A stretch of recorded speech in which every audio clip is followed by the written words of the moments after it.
ডায়াবেটিসের কারণে যে অঙ্গটির ক্ষতি বেশি হয় তা হলো চোখ। অনেকেই শুনলে চমকে উঠবেন যে অনিয়ন্ত্রিত ডায়াবেটিস থেকে দৃষ্টিশক্তিও চলে যেতে পারে। 2022 থেকে চালানো একটি সমীক্ষায় গবেষকরা দাবি করেছেন ডায়াবেটিসের কারণে দৃষ্টিশক্তি ঝাপসা হতে পারে অথবা তা চলেও যেতে পারে।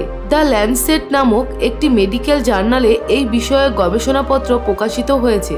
গবেষকরা জানিয়েছেন ভারতের অন্তত 8,000 ডায়াবেটিসের রোগীর মধ্যে 12.5% ভুগছেন দৃষ্টিশক্তির সমস্যায়।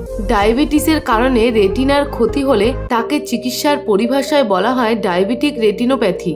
রেটিনা চোখের সবচেয়ে সংবেদনশীল পর্দা। রক্তশূন্যতা বা অক্সিজেনের অভাবে রেটিনার সূক্ষ্ম রক্ত জালিকাগুলি বন্ধ হয়ে যায়।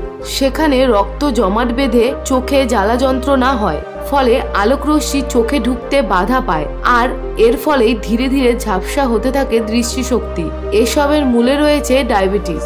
এবার আলোচনা করা যাক ডায়াবেটিক রেটিনোপ্যাথির লক্ষণগুলি নিয়ে। সমস্যা শুরু হয় চোখে ব্যথা নিয়ে। এরপরে দূরের জিনিস শুধু নয় বরং কাছের জিনিস দেখতেও সমস্যা হয়।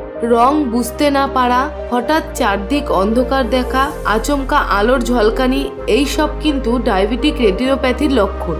ডায়াবেটিকরা চোখে এই ধরনের সমস্যা অনুভব করলেই সঙ্গে সঙ্গে চিকিৎসকের পরামর্শ নিন।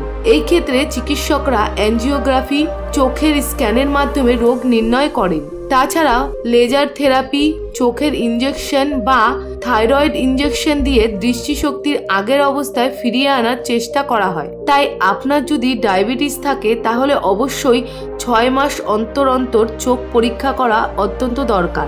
এতে বিপদের ঝুঁকি অনেকটাই কমে আসে। তো বন্ধুরা, আমাদের এই ভিডিওগুলি যদি আপনাদের ভালো লেগে থাকে তাহলে লাইক, কমেন্ট ও বন্ধুদের সাথে শেয়ার করবেন।